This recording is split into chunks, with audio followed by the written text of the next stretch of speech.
There's an interesting thing about this case that the American media seems to totally ignore.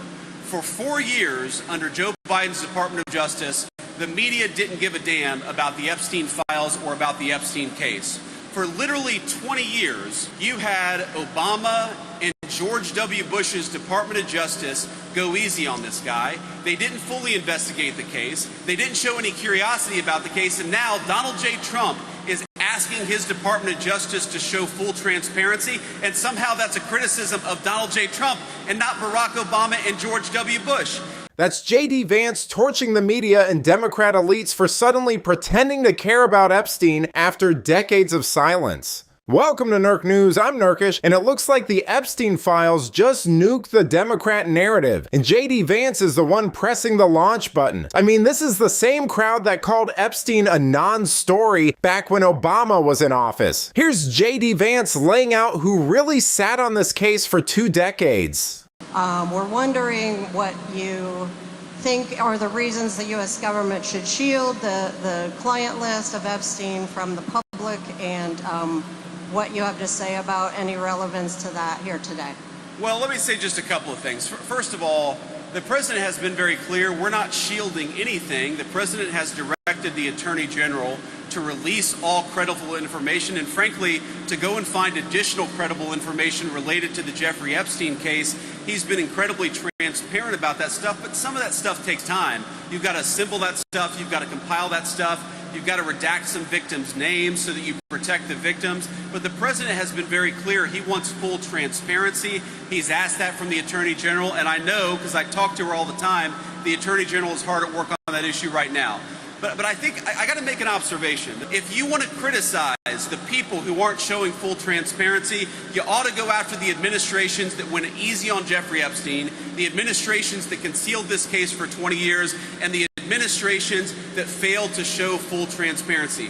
Donald J. Trump, I'm telling you, he's got nothing to hide. His administration has got nothing to hide, and that's why he's been an advocate for full transparency in this case. He's going to keep on being an advocate for full transparency, but while we're focused on that case, Donald J. Trump is also worried about making sure these great workers get more take-home pay and better jobs, and that's the focus of the administration.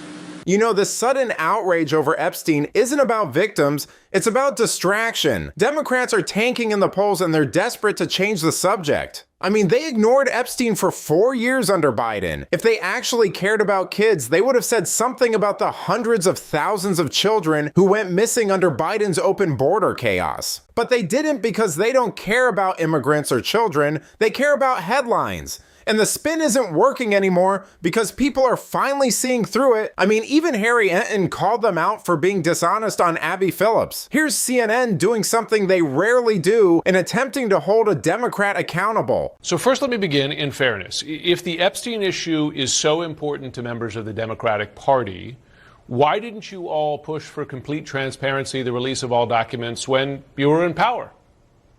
Well, I personally think that we should have full transparency of these files, regardless of who's in power.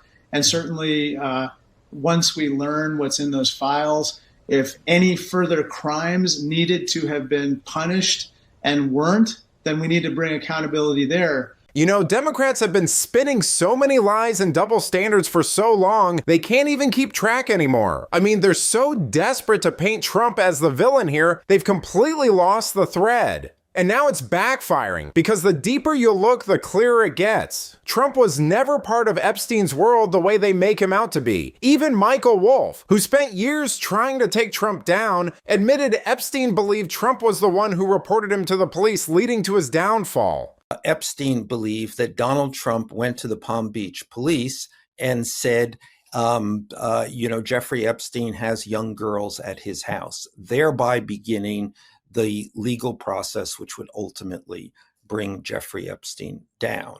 I mean, attorney Bradley Edwards, who represented over 70 of Epstein's victims, said Trump was the only person who voluntarily cooperated and gave helpful information. He didn't stall, he didn't hide, he helped. No legal team playing defense, no stonewalling, just straight up transparency. That's not how guilty people act. That's how someone acts when they've got nothing to hide. And Democrats have known all of this and have no leg to stand on. They had this information for a long time. I do not want to hear Bernie Sanders or AOC or Schumer or Jeffries or anybody on the left talking about Epstein, because they're only doing it for one reason. And it's not because of this righteousness of accountability for people who victimize kids. I give the MAGA folks who want disclosure that high ground. Even Chris Cuomo gets it. This sudden outrage from Democrats is all theater. They had the files, they had the power, they did nothing. Now they're pretending to care because they think it'll hurt Trump. But they already had their shot. Comey ran the FBI, Garland ran the DOJ. If there was anything real in those files, they would have used it in 2016, 2020, or 2024. That's the part they don't want people to think about. I can say this, those files were run by the worst scum on earth. They were run by Comey, they were run by Garland, they were run by Biden and all of the people that actually ran the government, including the auto pen. Those files were run for 4 years by those people. If they had anything, I assume they would have released it. The whole thing is a hoax. They ran the files. I was running against somebody that ran the files. If they had something, they would have released. Now, they can easily put something in the files that's a phony. Like, as an example, Christopher Steele, a person you know well, happens to be from your country. But Christopher Steele, as an example, wrote a book, a dossier. We call it the fake news dossier. And the whole thing was a fake. The whole thing was a fake. They can put things in the file that are fake.